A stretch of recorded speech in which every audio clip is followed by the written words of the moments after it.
Welcome to this Chiswick Book Festival 2020 session with Alexandra Shulman, novelist, diarist, the longest-serving editor of British Vogue, and of course the reason we're here today, memoir writer extraordinaire of Clothes and Other Things That Matter. I'm Jax Thomas, one of the co-founders of the festival, and delighted to be here in the interviewer seat. Witty, self-deprecating, startlingly honest, refreshing, beguiling, revealing, insightful, the reviews of this Sunday Times bestseller keep coming in, all of which I can corroborate. But Alexandra, tell us firstly what compelled, if indeed compelled is what you felt, to write Clothes and Other Things That Matter. Well, thank you, Jax, for that lovely introduction. Well, I guess I was unemployed, so I'd edited Vogue for 25 years. And suddenly decided, and it was suddenly decided that I was going to leave. And I had a little bit of a period of grace while I still worked there. So some time to prepare for sort of the great outdoors, as it were. And then I found myself in June 2017 with no job. And, you know, the future that I'd wanted, which was a future to do different things in, but the question is, what were they going to be? And I guess I'd always thought that probably that would include a book, but I didn't know what the book was going to be. And it took me a bit of time to work out what I wanted to write, because I knew that people would be interested in my life at Vogue, but I'd just left Vogue, so I wasn't really interested in writing a book about Vogue. So Clothes and Other Things That Matter is what it says on the box.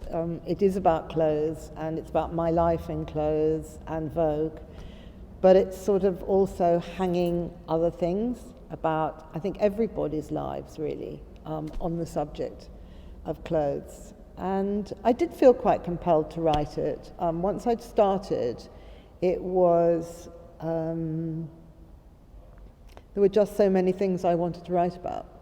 Tell us about the list that may have prompted the conceit of the book. Yes.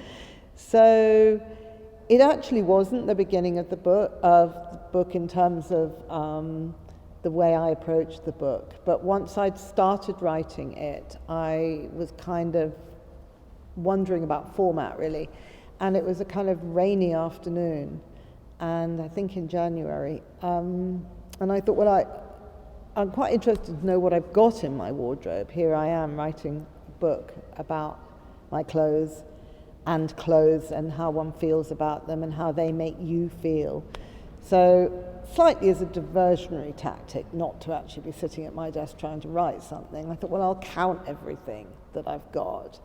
So, you know, I opened the wardrobe and started counting the coats and the dresses and then the chest of drawers, and then I thought, I've got to be honest about this. So then I went and kind of looked in my son's bedroom with another wardrobe that's got my clothes, and the spare bedroom, there was another wardrobe that had my clothes and a drawer, and another cupboard where there was some clothes. And actually it came up to a shocking number. I think it was 556 items.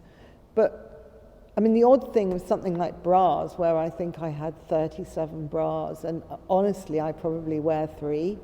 And I had no idea I had that many sitting there. And it's interesting because it's very much, you know, it has fur tippets, it has evening gowns, it has millions of coats, because I think if you led a life like I did, you were often kind of on show outside, so the coat wasn't something that you just took off and put in the cloakroom, it was kind of what you'd get photographed in.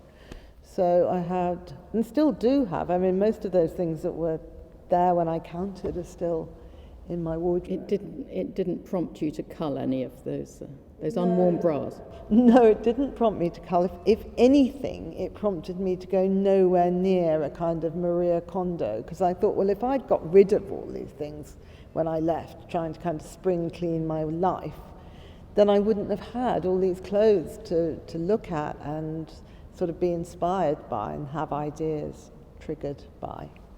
Well, you get the impression when you read your book that when you open your wardrobe or your other wardrobe or your other wardrobe, that you don't actually see clothes, you see stories. That's what those clothes evoke. Is that, what's the one that gives you the most pleasure, do you think, when you open? It depends on your mood. Well, I don't think there's any specific clothes that give me pleasure. It was, most of them do.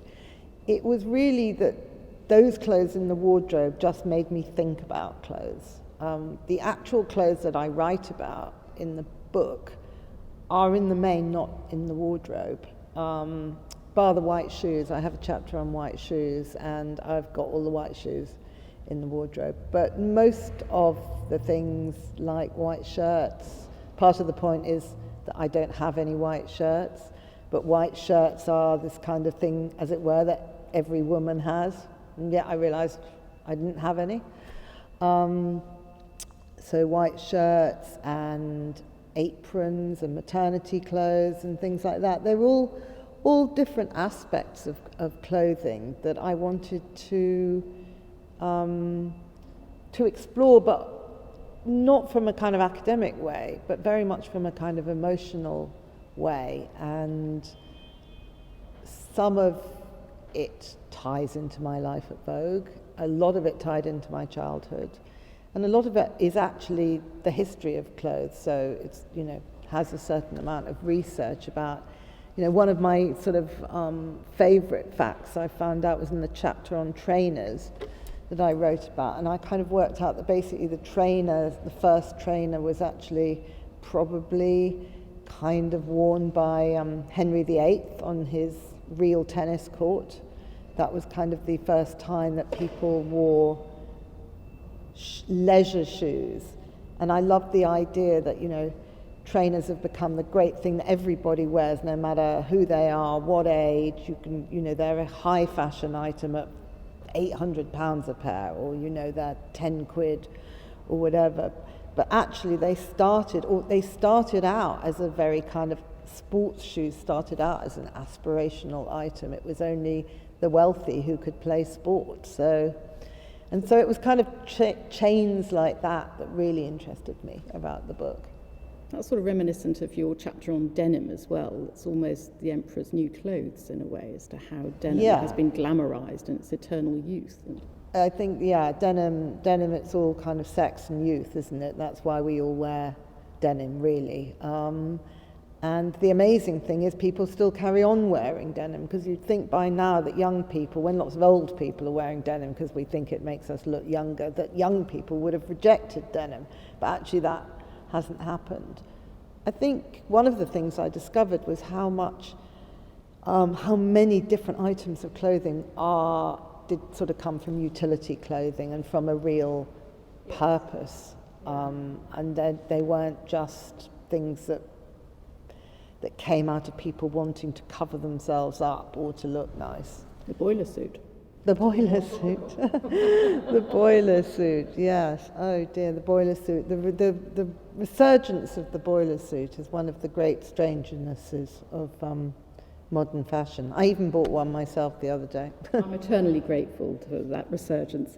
But the memoir mentions the filter of Vogue, or the prism of Vogue, and how you've told the story of clothes, and as you say, some of the history of clothes around through Vogue. But I wanted to know what that means and whether you proactively sought that prism while you were at Vogue, or is the book sort of retrospectively looking at things through the lens of Vogue? Not sure I know the answer to that question. When I was at Vogue, I was really interested in clothes from the point of view of what they meant in people's lives. I studied social anthropology at university, and I think although I was a terrible student and I only scraped through that degree, that actually some of it did stick with me.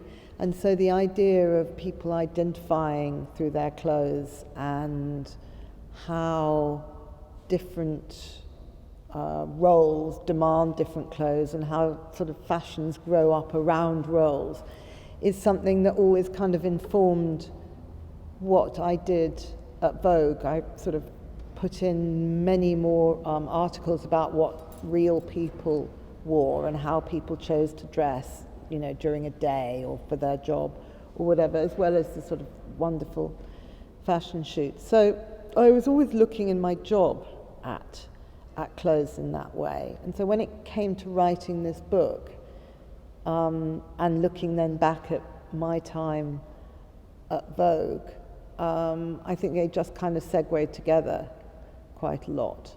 And once you start writing about something, then you never quite know where it's going to lead. So I was quite intrigued by some of the kind of journeys my clothes took me on without my ever having realised it before.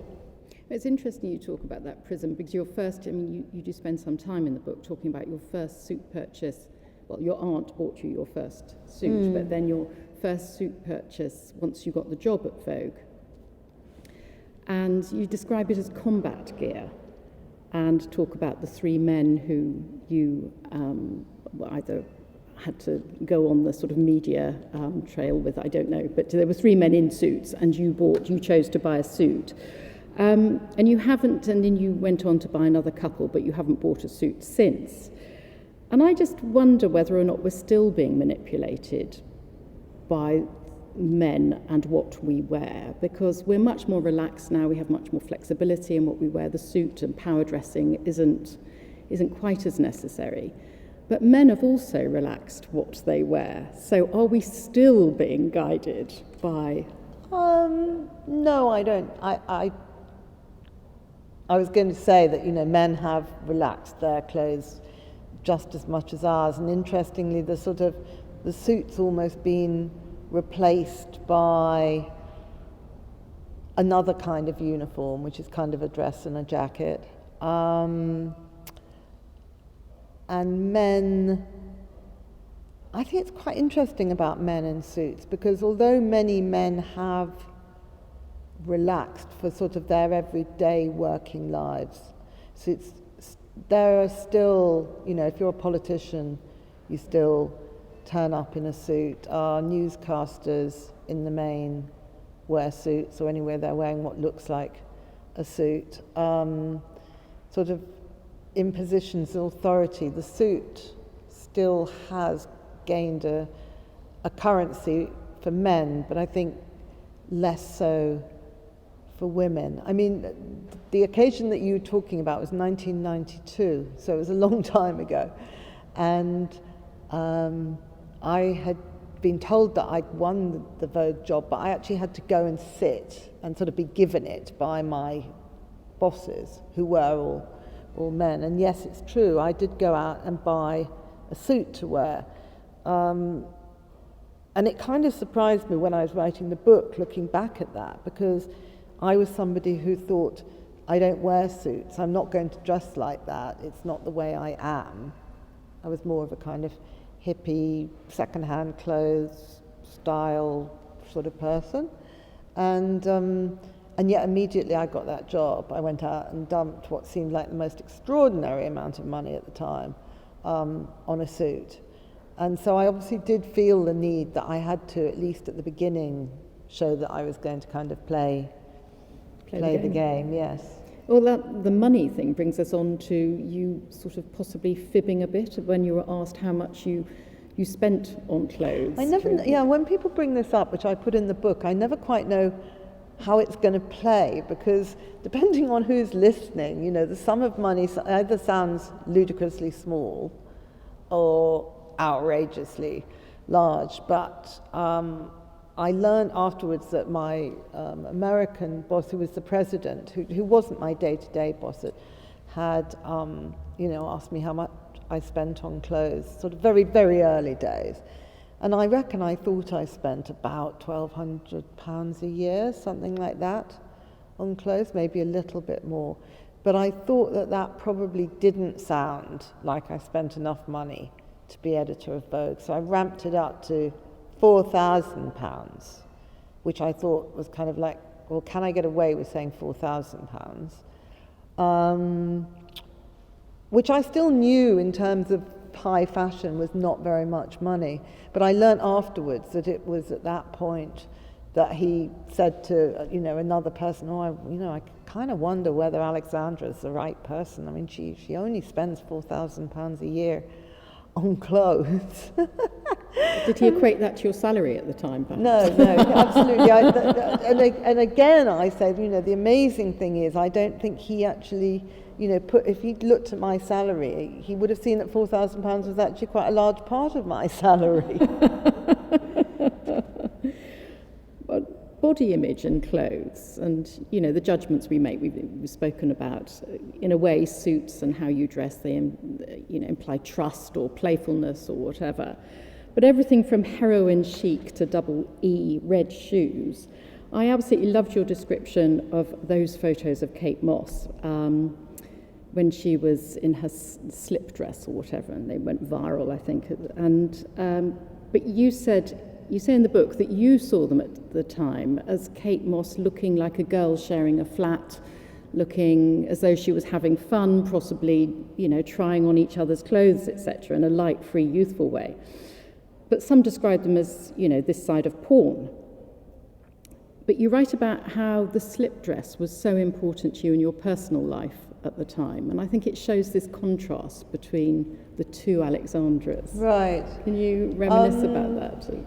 Well, the pictures that you're talking about were taken by now sadly late photographer Corinne Day and have become quite famous pictures. It was an underwear shoot, and sort of underwear shoots in Vogue, or lingerie shoots, had always, previously been much more kind of Wonder Bra type stuff, with a beautiful blonde, slightly bosomy looking model in black lace, bras and knickers and things, and this shoot was Kate Moss, skinny young Kate Moss, looking like she had no makeup on, just wearing kind of like a vest, very kind of straightforward pants. Actually, quite a lot of the clothes, when I looked at the credits, were expensive, in fact, but they certainly didn't look like it.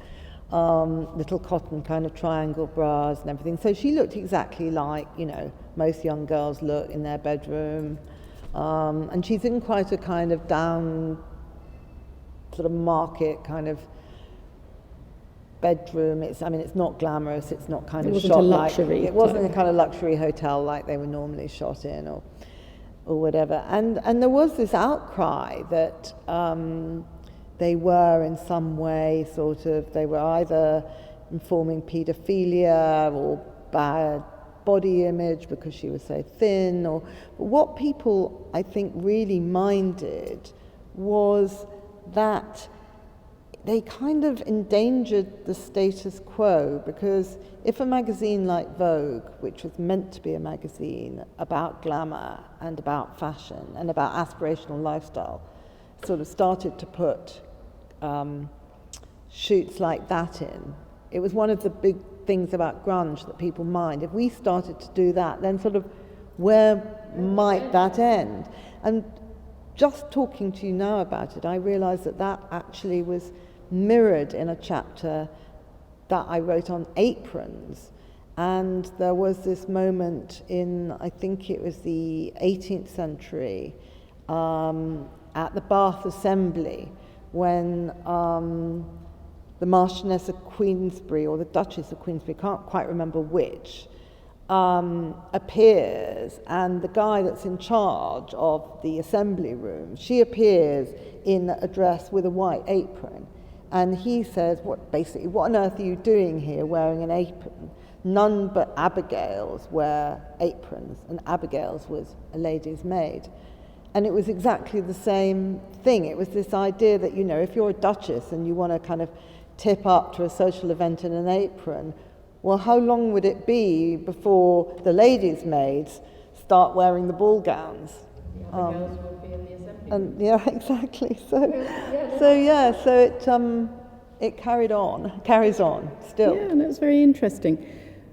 But also, I mean, your chapter on red shoes, I mean, it's so funny because, I mean, all of us of a certain age, you know, trotted along to buy our Start Right shoes.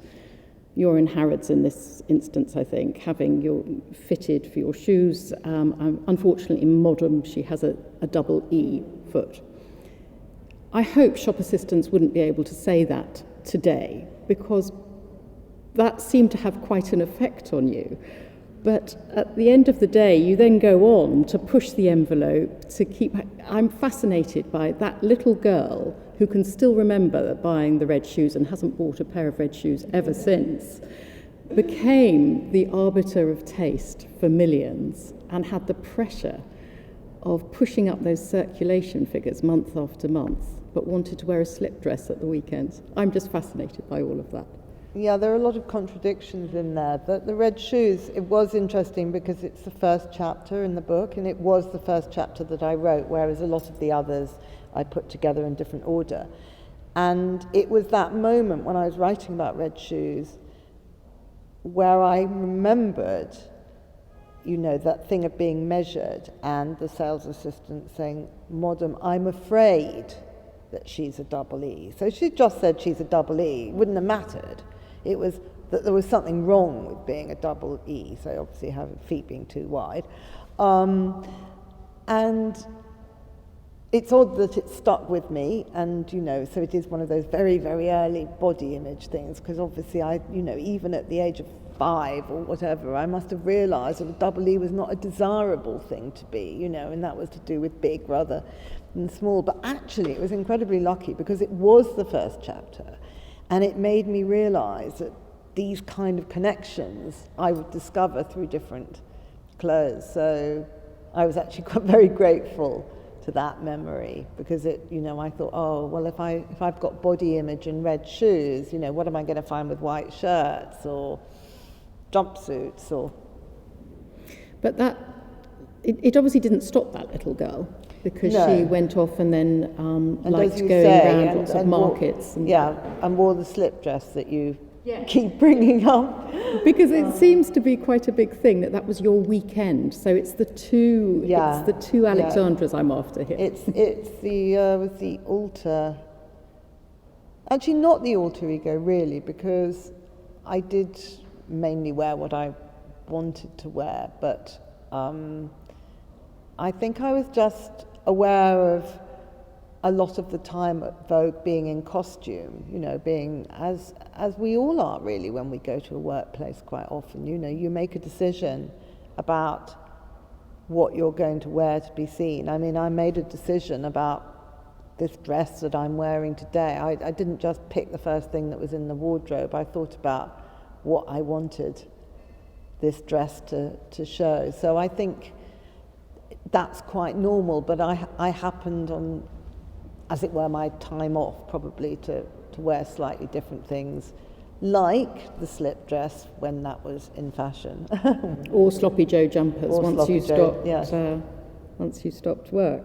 Or perhaps all the time, I don't know. But there does seem to be, it's that dress down element, isn't it, which is so I think it was a freeing. feeling of ease. I've never liked wearing physically confining clothes, so it was that. But I do like really nice and expensive clothes. Yes. But let's talk about, I mean, while you enjoy all those clothes and you obviously enjoy all aspects of clothes, but you do sort of mention, and it's mentioned in reviews, that there was a sort of concern about whether or not you were the person people expected from the sort of figurehead position of being the editor of Vogue. And did you enjoy not being that person, or did you, I mean, there was an element of surprise about you, perhaps? Well, I got the job having never worked in fashion, but I had worked on glossy magazines all my life. So that was about, 10 years by then, I guess.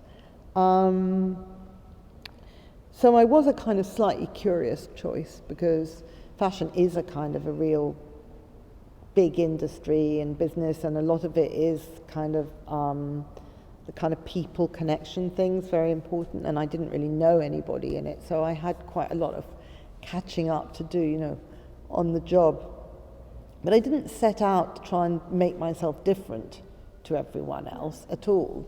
But I did deliberately was aware that I would probably be uncomfortable trying to pretend that I was something that I wasn't. So, there are many Vogue editors, for instance. There are now, I think, 23, 24 Vogues, I'm not sure. But at the time I was there, many of the Vogue editors had actually been models, for instance, in their, previous existences, or they'd certainly been fashion editors. And they were very, clothes had been fashion had been a huge part of their life all the time. And it hadn't been mine, and I didn't want to set myself up to try and dress like something that I didn't feel was naturally me. And then that kind of became part of my shtick, and I began to get kind of fed up with people sort of saying, "You're so normal," and you look so down to earth, and you don't look like the editor of Vogue. And then finally it got to the point after 25 years where I just turn around and say, I've been editor of Vogue for 25 years. What does this person look like if it's not me?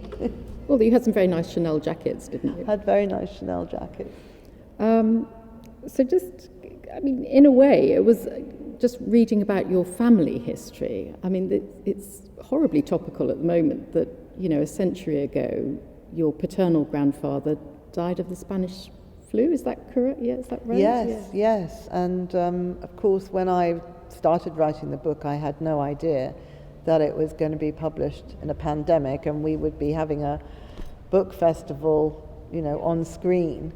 But my paternal grandfather, Samuel, after whom my son is named, was an immigrant from we were always told Russia. I think actually it was Belarus where he probably came from. I don't know. My grandmother came from what is now the Ukraine, outside Kiev. And they separately went to Toronto and met, and he set up a millinery business, again, which is kind of rather curious, all these kind of chickens coming home to roost. So, came from the hat business. And very sadly, he died at the age of 25 in 1918, having had my dad, who was 5 years old then, and my uncle Alex, who was 2 years younger. And, one of my great sadnesses is not having seen what would have happened if Samuel Shulman had lived. I probably wouldn't have existed, actually, because my father might well have stayed in Canada, and then he wouldn't have met my mother, and then I wouldn't have happened. But it would have been, were that not the case, very interesting to see, because he was a smart guy, and he was an entrepreneur, and he was building a really good business up. And then he was felled by the Spanish flu, and I still, remember my dad us asking him about it, and him saying he could remember his mother, my grandmother Ethel, and her just crying and crying and crying, when he died. And I'm just thinking they were so young. I was going to say, if you think about it in they were all so young. the context of us at that time. Yeah, I know. Terrible.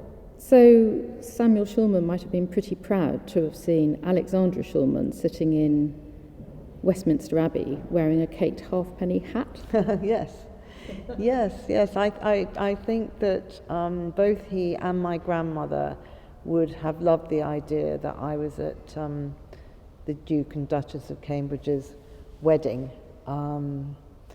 Wearing a sort of hat. It wasn't really a hat, it was more like a kind of headband, but it was not a fascinator. And were you obliged to wear a hat? No, you didn't have to wear a hat. And if I'm right, I think maybe Samantha Cameron didn't wear a hat and got a bit of shtick for it. I can't remember. Shocking, wasn't it? Yes.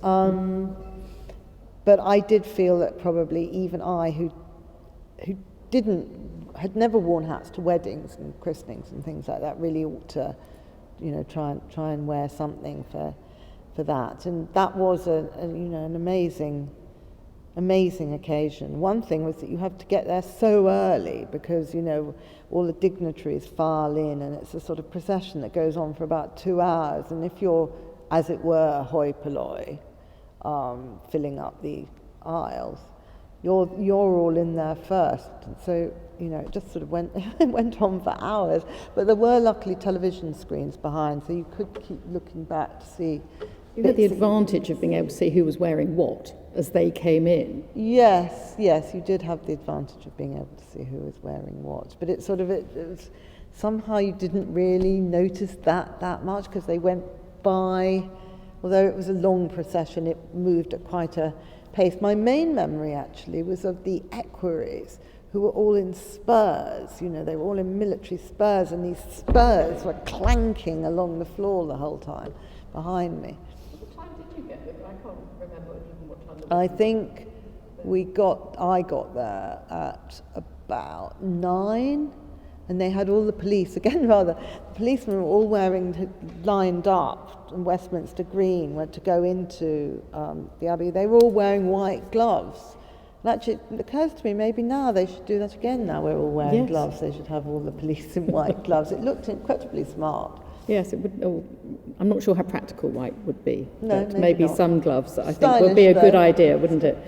Do you think it was preordained, given that we've touched on your parents, Milton Shulman, theatre critic, and who's sadly not with us any longer, but Drusilla Bafus, is that how I say your mother's name? Bafus. Both very, very revered in the media world. Growing up, did it just seem completely natural to go off and be a journalist? And Good Lord, no. I mean, like all children, the last thing I wanted to do is what my parents had done. So I spent a long time trying not to do it. At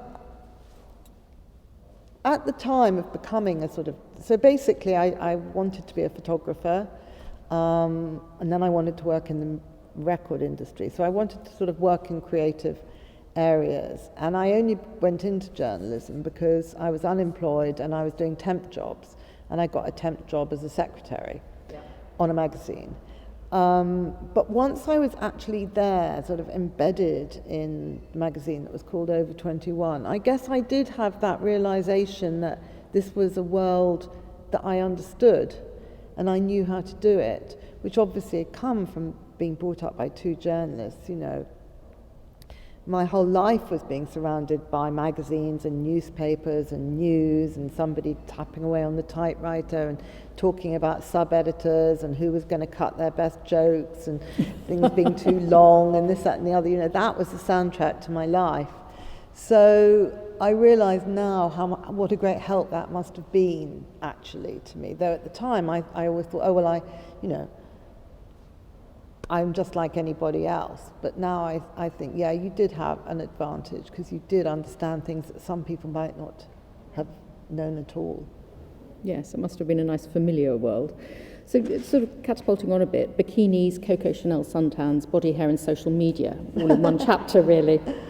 The joy you describe of discovering the freedom as a child of the bikini and going and staying in Italy with a glamorous friend, by the sound of things, school friend, and the joy of sun. Actually, I think you like. Thank goodness for Coco Chanel sort of mandating that suntans were okay, etc. But post Vogue, you also went on a joyful holiday and posted a picture of a selfie of you in a bikini. That went viral, really, didn't it? You're great on social media. Do you embrace social media, the social media age? Do you love it? How is it liberating? Or perhaps as a journalist it's liberating, but as a former editor it can be a bit frustrating? Well, I do Instagram, but I don't really tweet very much, because I like the visual device of Instagram. I mean, that bikini picture was quite interesting because I had just left Vogue and I took a picture of myself in the bedroom in a friend's house wearing a bikini. I'd come in from the sun, it looked very dark to me, darker than it actually was in reality. And I just put it up as a kind of, I'm having a nice time. And I've learned so much more about social media than it didn't enter my head that that would be interpreted as anything other than a kind of holiday snap. But because it was August and it was a slow news moment, I can only imagine, it was taken up as sort of seen to be a woman throwing off the shackles of a job and sort of being brave enough to photograph herself, as it were, warts and all, in a bikini, which, I mean, it wasn't at all, none of that entered my head. Now, 3 years on, I'm much more aware of social media, and I think of it as a kind of necessary evil. And what I find really interesting is that I write a notebook for the Mail on Sunday, most weeks.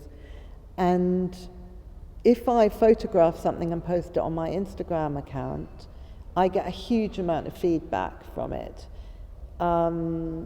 You know, often quite interesting feedback. It's not like Mail Online comments, which are just generally abusive and whatever, you know, people. So, but I don't get that feedback just from the print version of the newspaper. All those people aren't writing in, for instance, obviously, but because they can just quickly post a thing and they know it's going straight to me, they do. And of course, that is quite rewarding as a journalist in a way. I mean, often you don't like what you hear, but I think that thing of that engagement, yes, it's not exactly a dialogue because they are responding to me, but then I don't always respond back because sometimes you just don't want to have a sort of argy-bargy going on. So I'm sort of 50-50 on social media, but it's with us. So, but what I really, really mind about with social media is this kind of, it's not just the trolling, but it's this feeling that you have to conform to whatever the particular kind of campaign of the moment is, I guess. And you know, if you've got a social media following, and you're in the public eye, you're under a lot of pressure to support whatever it is, you know, and however much you might feel it. Something like Grenfell, for instance, you know, was an absolutely terrible thing that happened in West London, but you would kind of like have to post something about it, you know, otherwise you'd be seen as being sort of heartless or disengaged. And so I feel that it's made that quite, in some cases, quite insincere, that kind of engagement. I suppose your Mail on Sunday notebook, that gives you a wonderful freedom to be able to commentate and actually do things in slightly longer form. Yes. So that's lovely to have, and I'm very lucky because my editor, because the Mail on Sunday comes from a certain political stance which isn't my own, but my editor, who's called Ted Verity, says it's all right, you're just on island Alex, you can, you know, you just write your own little world. So you do seem very post-Vogue, you know, 3 years on, you're 25 years at Vogue, 3 years on, you seem contented, engaged, relaxed, happy. Is there, however, I mean, that's only 25 years and 3 years, is there another act that you don't feel you've actually entered, gone on stage for yet? Well, I think probably, I mean, I am very happy not having the same job and, you know, lovely opportunities to do different things and be able to write a book and all of that. I don't think I'm going to suddenly become a kind of trapeze artist or something, but, you know, I definitely am keen to do a lot of work and to experience as many kind of different areas and fields as I can now. And, you know, I suppose if you've done the same job for a long time, you know, I have a feeling of kind of like, well, there isn't forever, you know, you've got to get on with it. So I just like to be really busy. Thank you. And as we're recording this, is a COVID-19 sort of edition. If you're editing your book for another edition next year, how many extra items would there be in there in terms of, I was in Selfridges the other day, on one display I counted 9 different designer face masks. How many masks would you have? Well, I just bought a pack of Liberty face masks today, a 5-pack. I've actually only got 5 at home. I do wash them all the time, but I'm not absolutely sure of the thing. I think I'd have to do gloves actually if I was going to. Paperback comes out in spring, but I'm not planning to add any extra chapters. Face masks, I don't know, so much will be being written. I think it needs a bit of time till one could say anything of any interest about them. Alexandra Shulman and Clothes and Other Things That Matter, thank you very much indeed. Thank you, Jax. You.